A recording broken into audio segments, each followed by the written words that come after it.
ठीक है। नमस्कार हमारे प्यारे किसान भाइयों, जैसा यहाँ पर हम उपस्थित हैं अपने अकोला में और हमारे बीच उपस्थित हैं आदरणीय अजीत केलकर जी।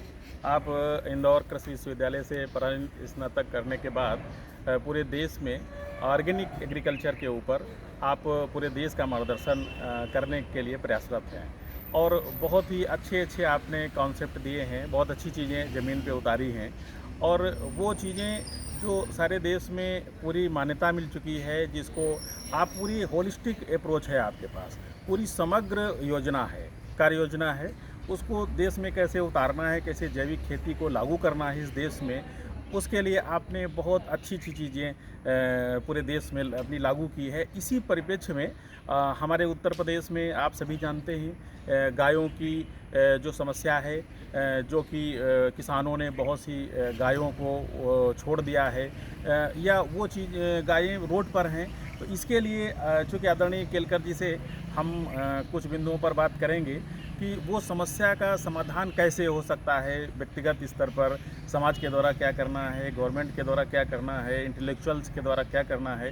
तो आदरणीय केलकर जी से हम ये निवेदन करेंगे कि इस पर कुछ आप अपने कुछ फोकल पॉइंट आप पहले बता दें, फिर कुछ क्वेरीज़ हमारी रहेंगी तो उस पर आपसे कुछ क्वेरीज़ के माध्यम से कुछ जिज्ञासाएँ जानेंगे। तो आदरणीय केलकर जी आइए। जी, बहुत बहुत धन्यवाद।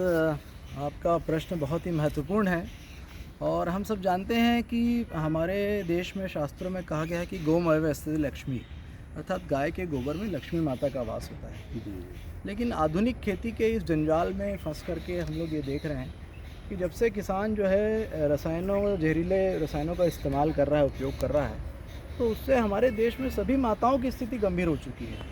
तो उसमें हम बात करें, धरती माता की सेहत खराब हो चुकी है और इन रसायनों के चक्र में जो है फंस करके हम गाय माता को भी छोड़ते जा रहे हैं, उनके बैलों का भी उपयोग नहीं कर रहे हैं। तो ऐसी स्थिति में निश्चित तौर पे एक जहरीले उत्पाद खेती के पैदा हो रहे हैं और उसके सेवन से हमारी जन्म देने वाली माता जो है उसकी भी सेहत खराब हो रही है। और कुल मिलाकर ये रासायनिक खेती पूरे मानव समाज के लिए ही नहीं, पूरे पर्यावरण प्रकृति के हर एक जीवधारी के लिए एक बहुत बड़े एक समस्या के रूप में आ रही है। ऐसे समय में निश्चित तौर पे जो आपने प्रश्न किया कि आज गौवंश की स्थिति बहुत दयनीय है और चूँकि किसान सड़क पे छोड़ देते हैं तो गौवंश जाए तो कहाँ, सड़क पे बैठ जाते हैं वो जा करके। और ऐसे में रोड एक्सीडेंट्स का होना या फिर बहुत अधिक संख्या में जब गौवंश खुले रहते हैं तो ऐसे समय में किसानों की फसलें भी निश्चित तौर पे भूखे रहेंगे तो किसानों की फसलें भी उसमें चौपट हो जाती हैं। दोनों के लिए समस्या है किसानों के, लेकिन ये समस्या पैदा किसने करी? हम लोगों ने ही करी है। तो इसका एकमेव हल है, जब तक हम गाय के गोबर और गौमूत्र को खेती में वापस से सदुपयोग नहीं करेंगे और जब हम इस दृष्टिकोण से, जब मैंने कहा ना गोमय वसते लक्ष्मी, गाय के गोबर में लक्ष्मी माता का वास है, इस चीज़ को हमको करके दिखाना होगा। और इसके लिए मेरा तो यही निवेदन रहेगा कि प्रत्येक दिन प्रति गाय से अगर मान लो हम गौमूत्र का कलेक्शन करें तो प्रतिदिन ऑन एन एवरेज 2-3 लीटर तो कम से कम कर ही सकते हैं। तो एक महीना में कम से कम 60 से 80 लीटर हमें गौमूत्र इकट्ठा हो सकता है प्रति गाय से। और अगर मान लो गोबर की बात करें तो ऑन एन एवरेज 4-5 किलो गोबर तो हम आराम से इकट्ठा कर सकते हैं। तो लगभग 120 किलो हमारा गोबर भी इकट्ठा, ताज़ा गोबर हो सकता है। अब इस गोबर गौमूत्र का उपयोग अगर हम करें तो मैं आपसे निवेदन करूं कि वास्तव में आज रासायनिक खेती से धरती माँ की सेहत भी बंजर हो रही है और जो है जो कीड़ा बीमारियों के लिए जहरीले कीटनाशक डालते हैं वो कीड़े मर नहीं रहे, हर साल बढ़ते जा रहे हैं। तो ऐसे समय में हमें चिंतन करना चाहिए कि भगवान ने गाय माता को बनाया ही इसलिए था कि उसके गोबर, गौमूत्र, छाछ सभी का खेती में अगर किसान उपयोग करेंगे तो निश्चित तौर पे हम बहुत अच्छे तरीके से सफल उत्पादन भी ले पाएंगे और जो अन्न उपजेगा वो रोगमुक्त हमारे समाज के लिए, स्वास्थ्य के लिए लाभकर होगा और हमारे पूरे मानव समाज मजबूत बनेगा, सशक्त बनेगा। तो इसमें मूलतः हमें ध्यान देना चाहिए कि एक तो पहली बात, हर एक किसान ने बैल जोड़ी पालना चाहिए। बैल अगर पालेगा किसान तो निश्चित तौर पे उसके खेतों में आज जो खरपतवार की समस्या होती है, उसकी निंदाई है, कोल्पा डोरा है, बहुत अच्छे तरीके से कर सकता है, खेत की तैयारी कर सकता है। और अनावश्यक जो हम पैसे ट्रैक्टरों में खर्च कर रहे हैं बहुत बड़ी मात्रा में, तो अगर किसान चाहे तो बैलों का संगोपन किसान ने पालना ही चाहिए। बैल, उसके साथ में हर किसान अगर एक देशी गाय माता का पालन करे तो उससे क्या होगा कि उसके दूध से अगर अच्छा खिलाएगा पिलाएगा तो निश्चित तौर पे दूध उत्पादन भी मिलेगा, उसके दूध से अपने परिवार की भी जो है स्वास्थ्य की रक्षा होगी और साथ ही साथ उसके गोबर गोमूत्र से वो ये काम कर सकता है। आदर्श रूप से तो ये व्यवस्था है, लेकिन अब आज क्या हो गया कि सड़कों पे गाय हैं, गौशालाओं में गाय हैं। तो ऐसी स्थिति में हमें एक नीति बनानी चाहिए जहाँ पर कि हम आत्मनिर्भर गौशाला बना सकें, जहाँ पर कि हम किसानों को आज जिस प्रकार के उत्पाद वो नए रसायनों में खरीदता है, उदाहरण के तौर पर डीएपी खरीद रहा है, अब डीएपी में किसान के पैसे भी जा रहे हैं और सरकार के भी बहुत ज़्यादा पैसे जा रहे हैं, सरकार के लिए भी लाभप्रद सिचुएशन नहीं है। कीटनाशक जब किसान खरीद रहा है, अनेक प्रकार के बाजार से मार्केट में ग्रोथ प्रमोटर्स आते हैं, टॉनिक खरीद के लाता है। इन सारे विकल्पों को हमें बना करके गौशालाओं में किसानों को उपलब्ध कराना होगा, और जिसको हम कहते हैं जैविक आदान केंद्र। तो गौशालाएं आत्मनिर्भर बन सकती हैं यदि हम इसमें एक नीतिगत तरीके से फैसला लेकर के अच्छे, उदाहरण के तौर पर दानेदार खाद है तो गोबर का भी हम दानेदार खाद में कन्वर्ट कर सकते हैं, आजकल ऐसी मशीन्स आ गई हैं। और ग्रोथ प्रमोटर की जो किसान खरीद के लाता है तो ग्रोथ प्रमोटर का बहुत उम्दा विकल्प हम गौशालाओं में तैयार कर सकते हैं। इसी प्रकार अनेक प्रकार जो कीट रोग लगते हैं, इनमें भी अलग अलग प्रकार के अपने क्षेत्र में जो वनस्पतियाँ होती है उनका उपयोग करके, गोमूत्र का उपयोग करके, छाछ का उपयोग करके, बटर मिल्क का उपयोग करके बहुत उम्दा कीट नियंत्रक भी बन सकता है। तो कुल मिलाकर मेरा ऐसा मानना है कि अगर हम नीतिगत तरीके से काम करें तो मेरा ऐसा मानना है कि अगर 100 गायों की गौशाला है तो हम 4-5 उत्पाद अगर उसके बनाते हैं तो 30-40 लाख रुपया सालाना उसको टर्नओवर पर ले जाया जा सकता है 100 गायों की गौशाला से। उसमें ये ज़रूर है कि हम खाद बहुत बड़ी मात्रा में नहीं दे पाएंगे, लेकिन जैव उर्वरक, बायो फर्टिलाइज़र उसका एक उत्तम विकल्प है। काऊ पैट पिट, CPP बायोडायनेमिक खाद होती है, वो गौशालाओं में बन सकती है। कीट नियंत्रक बहुत अच्छा बन सकता है, ग्रोथ प्रमोटर बन सकता है। तो ऐसे 3 उत्पाद भी अगर हम बना करके प्रत्येक 100 गायों की गौशालाओं में टारगेट लक्षित करें तो मेरा ऐसा मानना है कि हर एक गाय माता जो है वास्तव में गौशाला जो है आत्मनिर्भर बन सकती है। और गौशालाएँ गाय माता को दान लेने की ज़रूरत नहीं, उल्टा गाय माता दान दे सकती है, ऐसी व्यवस्था हमें निर्मित करके दिखानी होगी।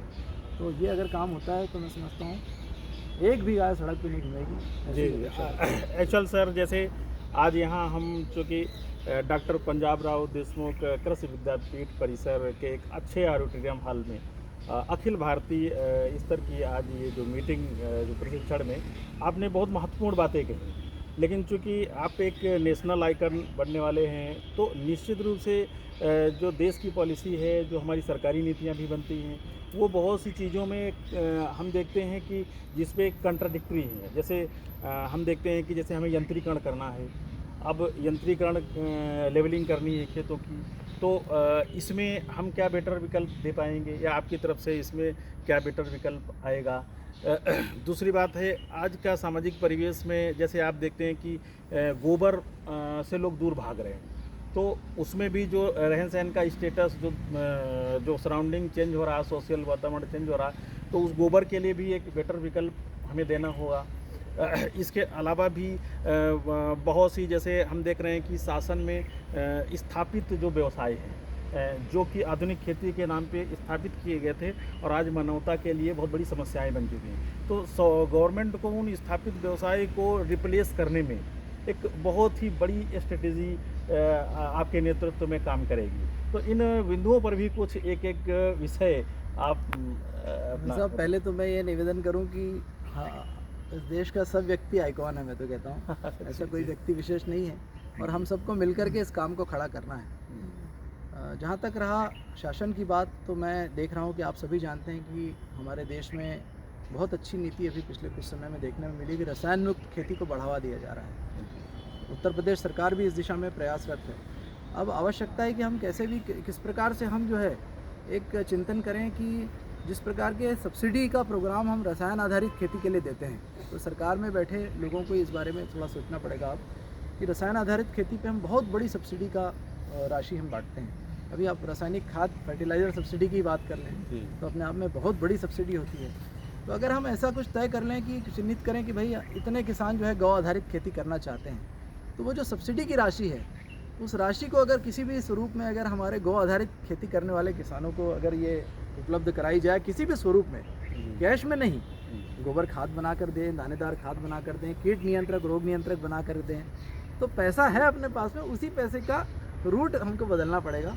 और मैं समझता हूँ ये अगर प्रयास शासन करती है तो बहुत तीव्र गति से इस पूरी पद्धति को व्यापकता प्रदान की जा सकती है।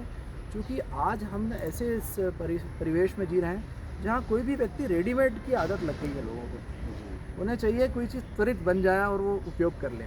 हर आदमी मेहनत नहीं करना चाहता, उसको गोमूत्र इकट्ठा नहीं करता है। तो ऐसे समय में ये गौशालाओं के लिए अवसर है, हमारे लिए अवसर है ये कि हम जहाँ जहाँ हमारी गौशालाएँ हैं वहाँ पर हम इस प्रकार के आदानों को बनाएं और किसानों तक उपलब्ध कराएं। तो बहुत अद्भुत ये प्रयास हो सकता है और शासन इसमें जो है उस मशीन को बनाने में, यहाँ तक कृषि विज्ञान केंद्र के लोग उसके वैलिडेशन में, आज क्या होता है कोई उत्पाद बनता है तो उसका वैलिडेशन भी मांगा जाता है। तो केवीके के साइंटिस्ट हमारे साथ जुड़ जाएं उसमें, आइए हम भी साथ मिलकर काम करें, कैसे किसानों की लागत कम की जाए, कैसे हम गाय माता को बचा सकते हैं। तो इस प्रकार का अगर इंटीग्रेटेड अप्रोच से काम हो, जिसमें सरकार जो है सब्सिडी की राशि को कैसे डाइवर्ट करें इस बारे में चिंतन करें, कृषि वैज्ञानिक जो हैं वो साथ में जुड़ें और उत्पाद को और क्वालिटी का कैसे बना सकें इसमें सहयोग करें और मशीनरी का सहयोग करें और साथ में किसानों में एक जागरूकता अभियान इस दिशा में बढ़ाया जाए। और मैं समझता हूँ ये कोई बहुत बड़ा बात नहीं है, बहुत तीव्र गति से इसको व्यापकता दी जा सकती है अगर इंटीग्रेटेड अप्रोच से हम इस दिशा में आगे बढ़ें गौ आधारित कृषि को बढ़ावा देने के लिए। इसमें भाई साहब जैसे कुछ चीज़ें पॉलिटिसाइज भी की जाती हैं, बहुत से ऐसे कुछ ग्रुप्स हैं, कुछ पॉलिटिकल ग्रुप्स हैं, कुछ सोशल ग्रुप्स हैं जो मतलब गाहे बगाहे वो उसको इस चीज़ की वकालत करते हैं कि इसको स्लाउटर हाउसेस में ही जाने से इसको हमारी इकोनॉमी बढ़ेगी। तो सर इस पर भी क्या कुछ हमें कैसे उनको कन्विंस करना होगा? मेरा तो सिर्फ आपसे एक ही कहना होगा, एक गौ करुणा निधि, अगर आप इसमें एक स्वामी दयानंद जी का एक स्टेटमेंट है जी जी जी कि एक गाय को काट कर खाने से आप मुश्किल से 300 परिवार का जो है भोजन भर सकते हैं गाय को जो कसाई खानों में जब हम जाते हैं, यदि हम उस गाय का लालन पालन करें और उससे प्राप्त गोबर गौमूत्र से उसकी संततियों से प्राप्त करें तो लाखों लोगों की वो एक सेवा का कार्य हो सकती है। इस प्रकार की जागरूकता हमें समाज में फैलाने की आवश्यकता है कि गौवंश जो है, ये गाय हमारे देश में माँ मानी गई है और ये माँ केवल किसी एक धर्म जाति की नहीं है, सबकी माँ है ये। गाय ने कभी अपने आप को जातिगत सीमित नहीं रखा है, धार्मिक सीमितता उसकी स्वयं की नहीं रखी है, वो दूध सबके लिए दे देती है वो। तो हम सभी को इस बारे में खुले मन से स्वीकार करना होगा कि गाय का दूध जो है ये अमृत है और ये वास्तव में हमारी माँ के दूध के समकक्ष होता है। तो हर समाज के लोगों ने इस बारे में चिंतन करना चाहिए और गौवंश का वध करना ये स्वयं होकर चिंतन करना चाहिए कि ये पाप है, महापाप है। और ये जब तक जागरूकता लोगों में समाज में आएगी, और मैं समझता हूँ सब लोग एक ही ईश्वर की संतान हैं हम सब। मुद्दा है कि हम किस प्रकार से अपनी मानसिक बुद्धि को जागरूक करें और समझें इन सब चीज़ों को। तो ये अगर होता है तो ये सब राजनीतिक बातें या धार्मिक बातें ये सब कुछ भी नहीं रहेगी। सब के लिए गाय माता जो है माँ ही है और सबके लिए रहेगी आगे भी माँ। हाँ, बहुत बहुत धन्यवाद। ये तो बात बहुत सूक्ष्म रूप में आपके द्वारा बताई गई। आदरणीय अजीत केलकर जी ने बहुत ही विस्तृत में इसको अभी बंद कमरे में बहुत विस्तृत से बताया हमारे पूरे देश से आए हुए गौ सेवकों को। और हम ये उम्मीद करते हैं कि भविष्य में आपकी जो होलिस्टिक अप्रोच जो आपने दी है, जो बताई है, ये बहुत ही काम आएगी और पूरे देश में गौ सेवकों के द्वारा और आपके द्वारा एक वातावरण बदलेगा और एक बहुत ही हमारा जो सेफ फूड का वातावरण बनेगा और गौरक्षा का वातावरण बनेगा और भारतीय संस्कृति जो पुरातन संस्कृति थी वो पुनः संरक्षित होकर के विश्व का गौरव बनेगी और विश्व में पुनः महाशक्ति के रूप में देश खड़ा होगा। आपका बहुत बहुत धन्यवाद। जय हिंद, जय भारत, वंदे मातरम, जय गौ माता। जय।